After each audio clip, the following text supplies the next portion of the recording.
Hey everyone, welcome back. I hope you're all doing really well. So today I've got something kind of fun for you. I've found only two authors that to this point can do no wrong. James Rollins and Christopher Moore.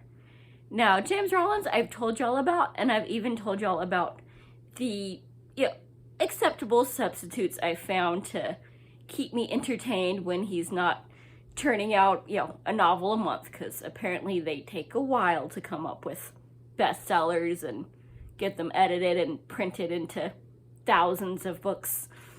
So, if you haven't seen my books or my reviews on him and the folks that I found to, keep me busy, he's kind of a whirlwind, save the world, action-packed thriller guy it always is based on either history, some kind of awesome myth, or some niche, really awesome science or technology. Usually a combination thereof.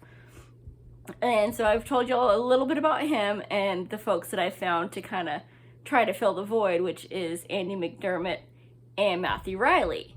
And then there's Christopher Moore, who is a league of his own, just out there hilarious.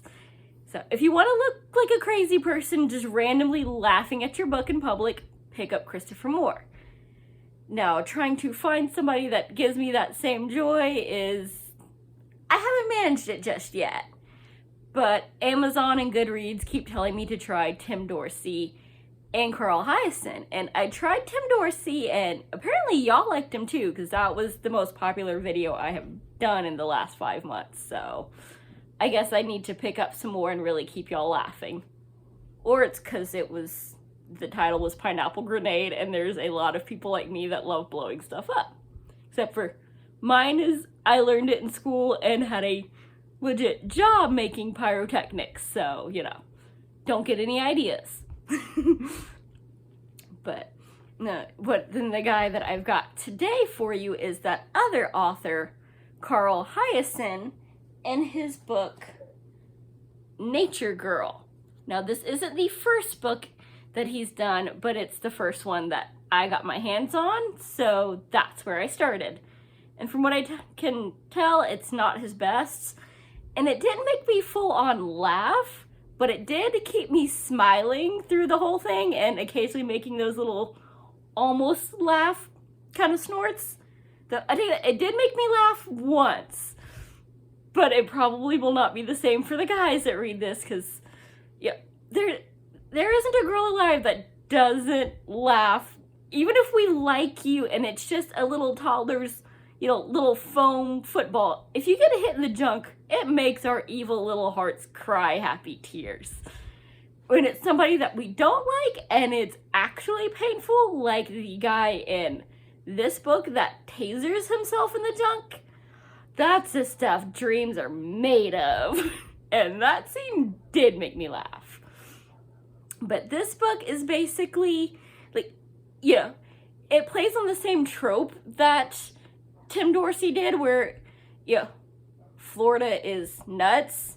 It kind of reminds me of, I'm sure there's some Harry Potter fans out there that are hopefully following me, because I love me some Harry Potter. But there is this line where McGonagall is talking to the Golden Trio. Goes, why is it whenever there's trouble, it's always you three? And in America, when somebody does something really crazy and possibly evil, definitely stupid, there is definitely a golden trio of states, and Florida is basically the Harry Potter of the bunch. So there is a lot of material to be used here. And what we have in this particular book is 3 storylines that, in a very Florida way, converge on each other. We've got Honey Santana, who apparently used to be normal hot, and now she's still hot, but she's nuts. Because she was all chill until she had a baby and then became aggressive mama bear, one-woman army out to save the world and rid us of, the amoral, just oblivious, bad people that don't pay attention, because now her son has to live in this world, and it needs to be nice. And which is a very understandable, admirable goal. It's just her methods are a bit much, like when she flung a trash can in front of a car speeding down the neighborhood street and proceeded to scream at the guy that could have been my child. Or in this case, she is bothered by, our favorite frickin' pest, the telemarketer that calls during dinner and doesn't take no for an answer. So she decides to teach our obnoxious telemarketer that even his mother and mistress can't stand him, Boyd Shreve, and give him a taste of his own medicine to try to bring him around to the not crappy person side of the world. And then we have this poor Seminole guy that is he just wants to live in peace after he's had a string of bad luck and knows he might be innocent, but that is not how the headlines are going to read. So he just wants to find some nice empty island to be all alone in and out of the way until everything blows over. And it doesn't go so well. The first place out of 10,000 friggin' islands in the Everglades, he has to land on the one with the drunk frat boys and their girlfriends. And one of the chicks forces him to take her hostage so she doesn't have to dump her boyfriend. Yes, you heard that right. Some guy was forced to take a girl hostage by the girl that's being held hostage. And all three of these people in these groups kind of end up on the same dismal key, little baby island in these 10,000 islands.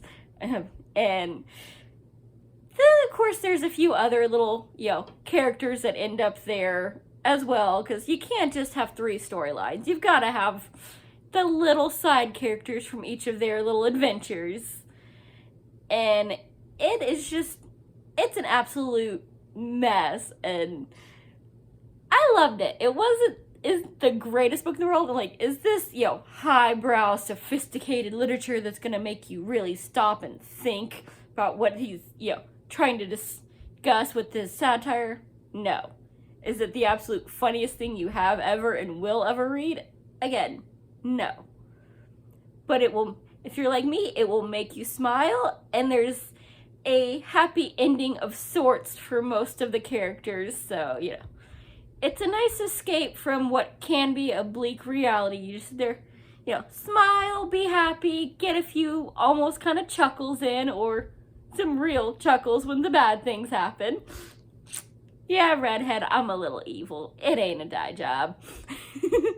So, hopefully this has brought y'all a little entertainment to your lives and given you something to think about for your next read that might make you happy, and I will see you in the next one. Bye! Happy reading!